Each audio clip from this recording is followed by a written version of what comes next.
It was the kind of night you only see in real estate brochures or fundraising highlight reels. Late September in Chicago, just chilly enough for linen suits to be layered with designer coats, but still warm enough to keep the rooftop bar packed past sunset. The lights of the skyline wrapped around us like a movie set. String lights zigzagged overhead, a jazz trio played near the far end, and everything reeked of curated perfection. Mia's kind of night. She'd been buzzing about the event for weeks. Her pet project, she'd called it. A charity reception in partnership with some influencer wellness brand she was advising. Our townhouse had been buried in sample products, shipping labels, and stacks of hand-lettered invites. I hadn't been consulted once, unless you count when she asked me to move my car so the flower delivery could take the garage spot. I'd already made peace with being her plus one. That's how these things went now. I was the accessory husband, the silent investor, the guy who smiled for the camera while she lit up every room she walked into. But that night, something shifted. I was leaning against a high-top table near the champagne bar, making polite conversation with a man I barely knew. Someone in tech, maybe fintech, when I saw her a few feet away. Noticed her, really. Her laugh cut through the background chatter, sharp and deliberate, just exaggerated enough to be noticed. She looked good. Too good. Emerald green gown that clung in all the right places. Hair swept back, bold lipstick. She was magnetic, and she knew it. She was holding a glass of rose in one hand and checking her smartwatch with the other. That's when I saw it. Just for a second, the screen lit up. Room 214, late checkout. Underneath that, Derek Lake. I froze. The conversation around me continued, something about crypto volatility, but it faded into white noise. All I could see was that message. Room 214. Late checkout. Derek. Not a group text. Not a business reminder. A direct message. Just those 4 words and a name that made my stomach knot instantly. Derek Lake. Her fitness trainer. The guy with the smirk who always wore compression shirts even when it was cold out. The one she said was harmless and married to his work. The guy she posted about on her story whenever she hit a new personal best at the gym. I'd met him once, maybe twice. I shook his hand, and he barely made eye contact with me. And now he was sending her messages about a room with a late checkout? Mia didn't even flinch. She tapped the screen, probably dismissing the notification, and turned on a dime to face the crowd. Then, just like that, she raised her glass and clinked it against a nearby flute. "Everyone!" she called, smiling wide, her voice rising above the jazz music and rooftop chatter. "If I could have your attention for just a moment." The trio paused. Conversations died down. People turned, drinks half-raised, waiting. Mia didn't hesitate. "I want to thank you all for being here tonight. Not just for the gorgeous views or the wine, though that doesn't hurt, but because this cause matters. Because wellness, community, and empowerment matter." She gestured gracefully to the performers setting up in the back. "And because sometimes doing good can also look damn good." Laughter. Applause. Someone whistled. She continued, effortlessly charismatic, transitioning into the night's schedule, highlighting the silent auction and the performance she personally commissioned. It was everything she did best. Pulling focus, commanding attention, making herself the centerpiece. And as the spotlight quite literally shifted to her, LED uplights cast her in gold. I found myself clapping, too, out of habit, out of obligation, not out of pride. She wrapped up with a toast, turning to lock eyes with me in a way that felt performative, like I was part of the script, her husband, her audience, her prop. "To partnerships," she said, eyes glistening. "The personal, the professional, and the ones that evolve together." The glasses clinked again. She'd done it. Redirected the entire room, flipped the energy like a switch, and swallowed the air from the space before anyone else could take a breath, including me, and I just stood there, holding a half-empty glass, watching my wife take command of the night as if nothing had happened. Like I hadn't just seen what I saw, but I had. Room 214, late checkout. From Derek Lake. I didn't say anything that night. What was I supposed to do? Accuse her in front of donors? Cause a scene during a fundraising event she'd built from the ground up? Call her out over a message I wasn't even supposed to see? Instead, I followed the script. I smiled. I mingled. I posed for pictures with her, arm around her waist, both of us beaming like we were the couple everyone thought we were. A few people even told us how inspiring we were together. I smiled through my teeth. Mia squeezed my hand a little harder than usual, probably sensing the tension. When we got home that night, I didn't bring it up. She kicked off her heels, poured herself a second glass of wine, and started editing videos for her social feed before she'd even taken her earrings off. "Did you enjoy yourself?" she asked absently, eyes on her laptop screen. "Sure," I said. "You were great." She smiled without looking at me. I had to be. I watched her work for a moment, watched her fingers fly across the trackpad, cutting clips, layering captions, tightening up angles and lighting. I wanted to ask her about the message, about Derek, about room 214. I wanted to watch her reaction, see if she flinched, see if she'd lie without missing a beat. But I didn't, because deep down I already knew. And somehow knowing was worse than not knowing. The message should have been enough. But it wasn't. Or maybe I wasn't ready to face what it meant. That night on the rooftop, when I saw the notification from Derek, room 214, late checkout, it didn't feel real yet. It was like spotting smoke and trying to convince yourself it might just be fog. Denial isn't loud. It's quiet, smooth. It's a voice that says, maybe it's nothing. But that voice started to lose its grip the more I looked back. The signs were all there. They'd been there for months, like scattered puzzle pieces I didn't know I was collecting. Only now I was starting to see how they fit together. Started small. Subtle shifts in how Mia spoke about things. Our house, our business, our story. I remember the first time she told someone at a retreat that she was the owner of the townhouse. She didn't say we. She didn't mention me at all. I caught the tail end of the conversation. Her laughing. Telling someone, yeah, I renovated everything myself. It's kind of my sanctuary. I brushed it off. Told myself maybe it was easier to speak in first person, to simplify things for marketing. She'd always had a flair for branding. But it didn't stop there. The next time I noticed something, it hit closer to home. Literally. I came back early from a work trip and found the garage completely gutted. Tools gone. My shelves dismantled. The space was lit with blue LEDs and lined with cryotherapy equipment I'd never seen before. Mia's voice echoed from inside as she gave a virtual tour on her phone, panning over machines I couldn't even name. "This is the new cryocare studio," she said, "where I'll be doing one-on-ones with my premium clients. My premium clients. No heads up. No conversation. Just a complete overhaul of my workspace into something she called a healing sanctuary." When I asked her about it later, she smiled like it was a compliment. "You're always saying we should invest in the house," she said. "This is an investment. An investment she made without me." Then there were the retreats. At first, they were rare, once every few months. She'd host a few clients in our living room, light some sage, serve green smoothies, guide them through breathwork or cold plunges in our backyard tub. I tolerated it.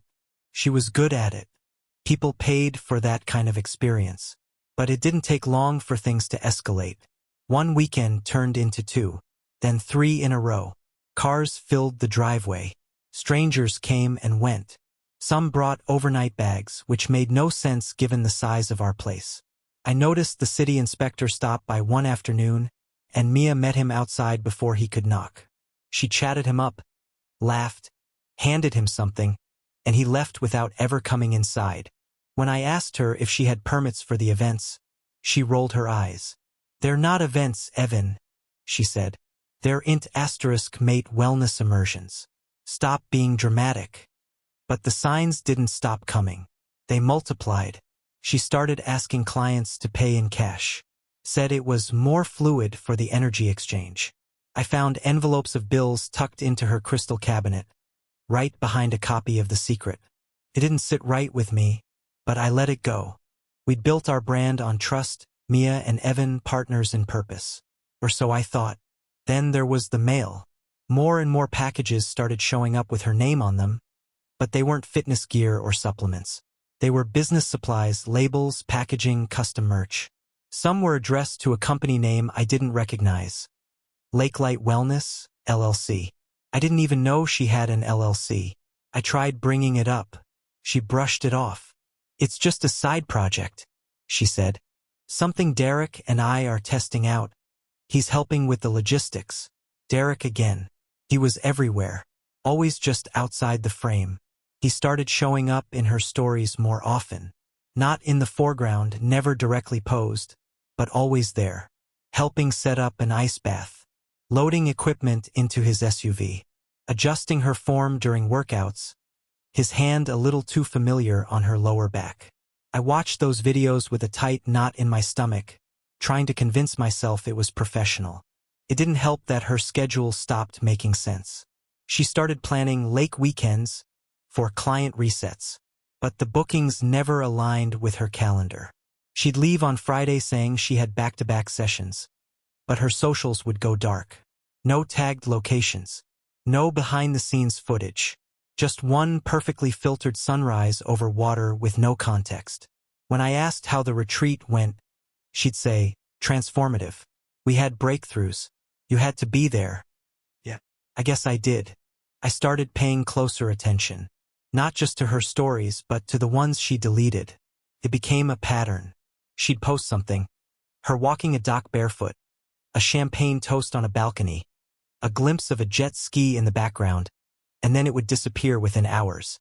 When I asked why, she said the content didn't align with her aesthetic. But the real answer came when I caught a notification I wasn't supposed to see. Her backup Instagram account. Not the public one. The second one. The one linked to her close circle. She hadn't mentioned it to me, ever. The profile picture was just a wave emoji. The name was a pseudonym, but the photos told a very different story. There were no workouts, no mindfulness quotes, no brand partnerships. Just raw moments. Her wrapped in a towel at a cabin, sipping coffee on a porch that wasn't ours, photos of charcuterie boards and 2 glasses of wine. Always 2. I should have confronted her. Right then. But I didn't. Because I wanted more than suspicion. I wanted certainty. So I dug deeper. I started looking through her business invoices. I had access to our shared accounting software, and she hadn't bothered to change the login. I cross-referenced client payments, looked for patterns in addresses, and matched dates against her travel calendar. That's when I noticed a pattern. Certain weekends she always marked as retreat blackout dates. Same phrase every time. And every time, a deposit from an unnamed session would hit her second PayPal account. One of those deposits had a memo, "Lake House Trauma Unwind Saturday through Sunday." That was the moment I realized this wasn't just a wellness business. It was a full double life, and I had no idea how far it went. There's a difference between suspicion and proof. You feel it in your chest, the way a rumor feels different than a confession. And until that point, even with all the signs, I was living in the in-between, a limbo where I could still pretend maybe I was wrong. Maybe Mia wasn't lying. Maybe Derek was just a tool in her self-care empire, not a part of some secret she was building without me. But pretending only works for so long. And the tipping point came on a Sunday morning, 3 weeks after that rooftop party. I was organizing receipts for tax prep, which used to be a shared task but had somehow become mine alone. I opened up our joint cloud drive, the one she forgot we still sync to, and stumbled across a PDF labeled LLW Retreat Ledger. LLW, Lakelight Wellness, that mystery LLC again. It was a spreadsheet, poorly hidden, password protected, but nothing I couldn't crack. When I opened it, I saw dates, client initials, retreat themes, and attached payment confirmations. But what caught my attention were the location codes. One kept showing up, WL214. I paused. WL. Waterfront Lodge? Westlake? I had no idea, but the number 214 hit like a brick. Room 214. From the watch notification. I opened a new tab and searched Room 214 Waterfront, and after some digging, I found it. A boutique hotel on the shoreline just north of Chicago, marketed as a lakefront wellness escape. It had cabins, kayaks, spa rooms, the works. They offered private bookings, discreet services. And yes, room 214 had a private deck, direct lake access, and a listed late checkout option.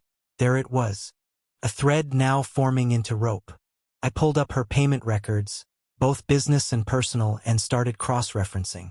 I didn't need access to her hidden accounts. I just used our bank's monthly PDF statements and started charting them. On the weekends, she claimed to be doing immersions. I matched two things every time. One charge to the lake hotel. One rental from a local marina. Always under her name. Always within 24 hours of each other. And always, without exception, followed by a cash deposit tagged WL session. It wasn't until I clicked into the hotel's reservation system that the last domino fell. See, the hotel didn't use standard online booking. It went through a third-party boutique travel agency, small, local, curated. Their name was listed on one of Mia's earlier business invoices as a branding partner, which gave me just enough leverage to guess the agency's login system. I impersonated a customer trying to plan a wellness couples weekend. They sent a sample itinerary. Guess what room they recommended? I replied as a fake client and asked for reviews or photos of past guest setups, just to visualize the flow. They sent back a PDF with thumbnails from past bookings, all supposedly approved for marketing. I almost dropped my phone. In one of the photos, blurred in the background, was Mia, standing barefoot on the deck of room 214, wearing the robe I'd seen in one of her Instagram stories. The one she swore was just a PR shoot for content. She wasn't alone. A man stood behind her, shirtless, cropped by a railing. But I'd seen that haircut before, that posture, that profile. Derek. Still, blurry images weren't enough. Not for what I was planning. I needed something real, something with a timestamp, something undeniable. So I made a decision. I booked a place. 3 miles down the same lakefront road, hidden behind trees, was a short-term rental with a direct line of sight across the bay, just high enough to overlook the private docks and the walking trail behind the retreat property. I booked it under a friend's name, quietly, no social media, no shared devices. Then I waited until the next retreat date popped up on Mia's newsletter. She always sent emails to her mailing list 3 days before, disguised as wellness content. 3 steps to reset your nervous system this weekend. But I knew better. That was her tell. I packed a duffel bag and left on a Friday evening, told her I had a team-building workshop in Milwaukee. She barely looked up from her phone. The lake house was small, mostly empty, but I didn't need much. I brought a camera, a telephoto lens, a timestamp overlay app. I felt ridiculous, like some bargain bin spy. But I wasn't chasing paranoia anymore. I was chasing truth. I got it the next morning. At 10:42 a.m. I saw her car. Same yoga bag in the back seat. Same water bottle with motivational stickers. She parked in front of the lodge and got out wearing that familiar sports bra and a hoodie tied around her waist. She looked relaxed, like she belonged. At 10:50, a second car pulled in. Black Jeep, Illinois plates. Derek. He didn't park. He pulled around the back, where the lodge had private access. I lifted the camera and started filming. First, a hug. Long, familiar. The kind you give someone you've missed, not someone you just coach. Then, they walked side by side down the dock. She tossed her shoes off. He laughed and kicked his own off too. They sat at the edge of the pier, feet dangling over the water. At 11:14 a.m., they leaned in. Not fast. Not sneaky, just like they'd done it 100 times. Caught it all. Their kiss, their laugh after, the way her hand slid onto his leg, the way he held her shoulder, not like a trainer, not like a colleague, but like someone who knew her body well. They stayed outside for 20 more minutes before walking back up toward room 214. He opened the door for her. She didn't look back. I kept recording. They didn't come back out for the rest of the afternoon. The next morning, I caught them again on the same dock, coffee mugs in hand, barefoot. Mia wore an oversized hoodie that didn't look like hers. He had his arm slung around her waist like it was second nature. That evening, I drove home, quiet, Cold. Camera card full. Mind on fire. I dumped everything onto my laptop, organized it by date and timestamp, layered it with the bank transactions and emails and hotel records. I built a file. Tidy. Precise. A truth that couldn't be denied. And still, when I sat there, staring at the footage, all I could think about was this. She didn't even look like she was hiding. Because in her mind, she wasn't. I didn't confront her. Not that night. Not the next morning. Not even the following week, when I saw her back in our kitchen in leggings and a messy bun, pouring almond milk into her protein shake like she hadn't just spent the weekend wrapped up in another man's arms. She hummed while blending it. Hummed. I watched her from the hallway, unseen, thinking, you don't even know that I know everything. That I had timestamps. Video. Her laugh as she wrapped herself in Derek's hoodie. A complete record of betrayal stored neatly on my hard drive under the file name Clarity. I thought confronting her would make me feel powerful, like I'd reclaim something. But instead, I felt quiet, calculated. It wasn't about revenge, not in the cartoon villain sense. I didn't want her to cry or beg. I didn't even want her to explain. I wanted her to feel the weight of her choices. Not all at once. Slowly. Precisely. And that started with the lake house. Let me back up. Before the retreats, before Derek, before any of this, Mia used to talk about having her own wellness sanctuary. Somewhere north of the city, where clients could come for deep reset weekends. She had a Pinterest board labeled My Healing Lodge before we even got married. Every time we drove past the water, she'd point out empty lots and say, "One day, I'll have a place like that. Just mine. No distractions." She brought it up constantly during the pandemic, when working from home blurred every boundary. "If we had that lake house," she said once while flipping through zoning articles on her iPad, "I could host retreats legally, charge full price, build a full brand. We'd be unstoppable." Back then, I supported her. I really did. I even started researching listings near Milwaukee and eventually put in an offer on a property she'd flagged. A modern cabin, 2 decks, shoreline access, and a separate guest studio that could double as a sauna space. She was thrilled when I told her it closed. "We did it," she said, wrapping her arms around me. "You made it real." But the paperwork had stayed in my name. Not out of spite, just logistics. The down payment was mine. The financing went through my business line. I told her I'd add her later. She didn't push at first. Until this spring. She brought it up again and again. "It's my space. My vision. If anything ever happened to you, I'd be locked out of my own brand." That phrasing stuck with me. My brand. Not our retreat. Not our project. So, after the peer video, after the dock kisses and hotel receipts, I made a decision. A gift, really. I transferred the lake house into her name. Every square foot. Every tax record. Every liability. I didn't announce it. I didn't draft a heartfelt note. I just called our lawyer, drew up the quitclaim deed, and filed it through the county records office. Then I slid the confirmation page onto her desk one morning before leaving for work. By noon, she was calling me. Excited. Breathless. "You did this?" she asked. "Yeah," I said. "It's yours. Fully. You wanted independence." She made some kind of squeal and texted me a dozen hearts and thank yous. That night, she popped a bottle of Prosecco and lit a candle called Ocean Manifest. I toasted her. Watched her toast herself harder. She had no idea what I'd already done behind the scenes. Because what Mia didn't understand, what she never bothered to learn, is that lake houses come with rules.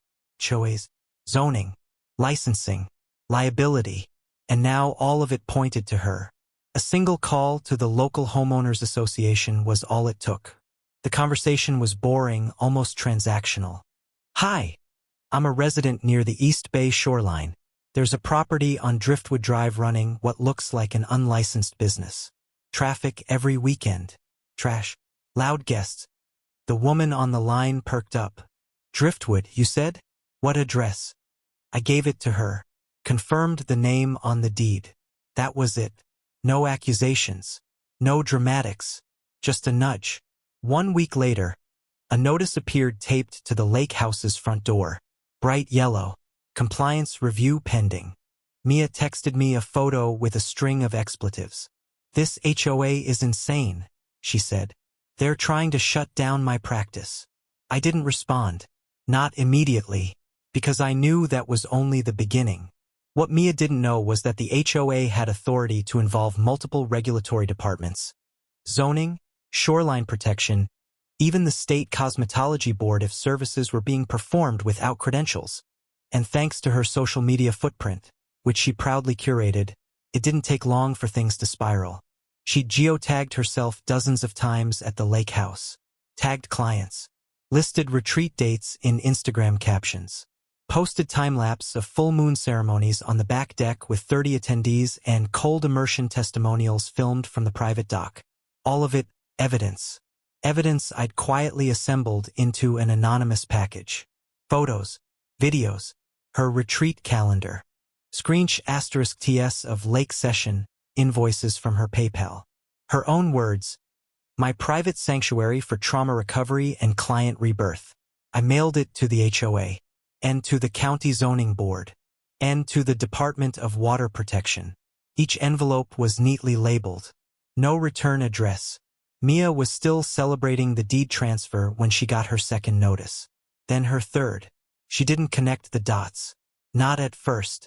I don't understand, she told me one night, pacing our kitchen while holding an envelope. They're saying the shoreline stairs weren't approved? That I built without permits? You did, didn't you? I asked, knowing full well she had. They were already there. I just updated the railings and added lights. I shrugged. Still counts.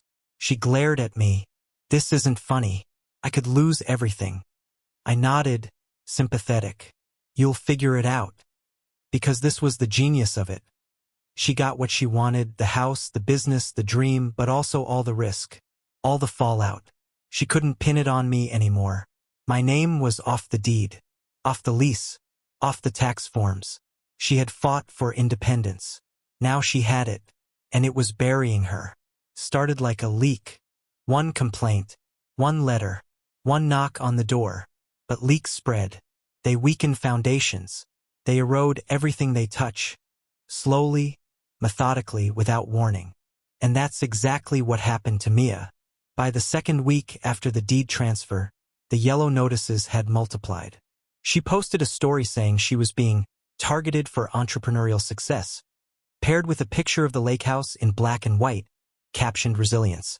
But what she didn't understand or didn't want to believe was that it wasn't just the HOA anymore. It had spread. The first domino had tipped. The county zoning board opened a formal investigation into illegal commercial use of residential property. I knew they would. I'd sent them everything.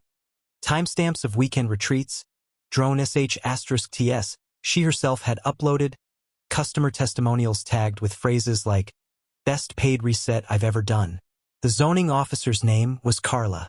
She was efficient, neutral, and entirely uninterested in Mia's charm when she came to inspect.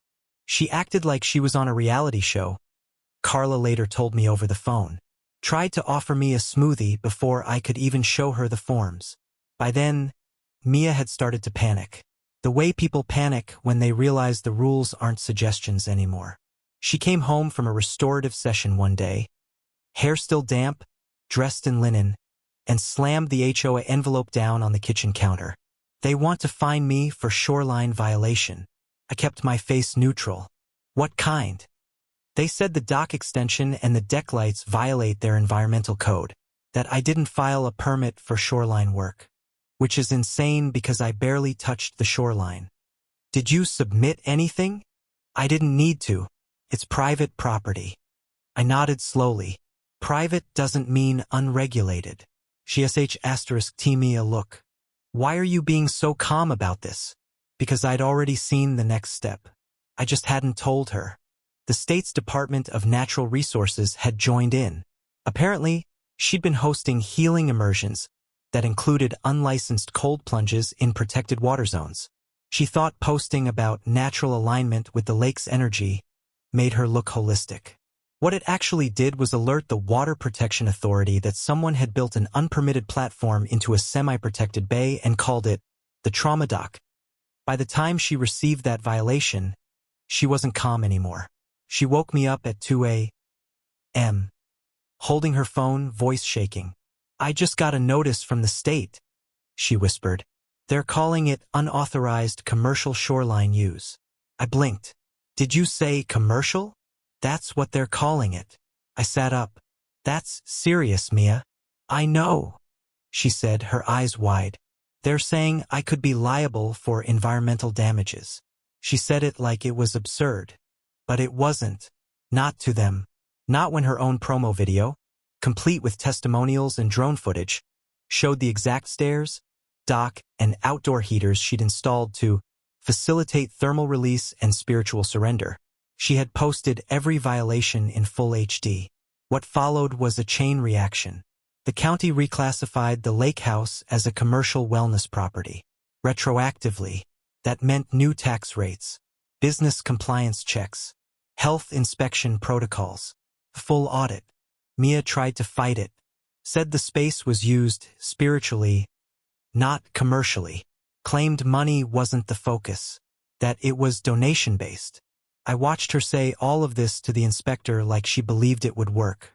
The inspector pointed to her website, the booking page, the checkout portal with tiered options.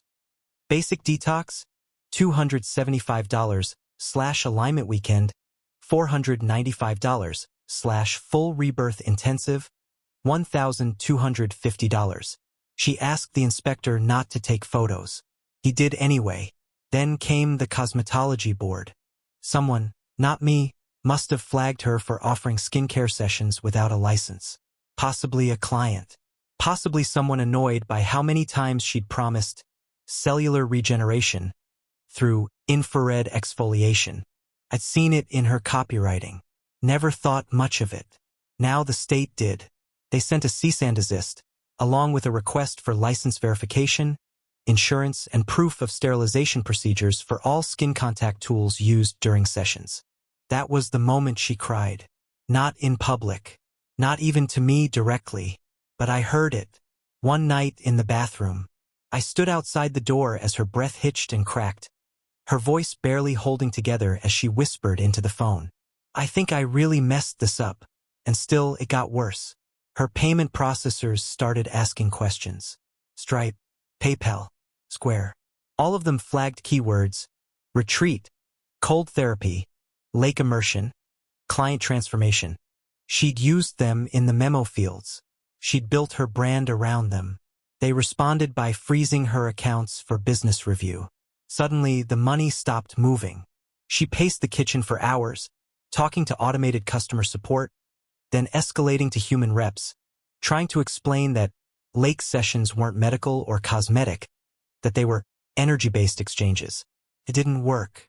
What finally broke her, what cracked her veneer, was when she got the back tax estimate. The county mailed it. I saw her open it by the mailbox.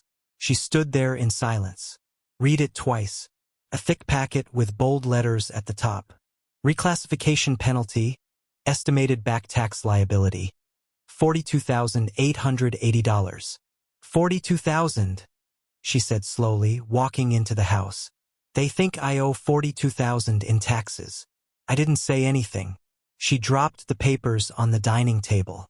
They said it goes back 3 years. For business use. For guests. For retreats. I didn't even start the retreats 3 years ago. They must have found something, I said carefully. She looked up at me, suddenly suspicious. You seem to know a lot about how this works. I shrugged. Just listening. But she was staring at me differently now, like she was trying to trace a shape she'd missed the first time. She walked slowly to the kitchen and poured a glass of water with shaking hands. I don't understand, she said. How did all of this happen at once? And there it was, the realization, the possibility, the crack in the fantasy she'd wrapped herself in. The story she'd built of the healer, the visionary, the woman breaking free was collapsing. Not in a blaze. In paperwork, in fines, in reclassifications and permit violations and transaction reviews she couldn't delete or gaslight her way out of. I gave you what you wanted, I said gently. The house, the freedom. You always said you wanted to run your own show. She didn't respond. because now she was, and the show was over.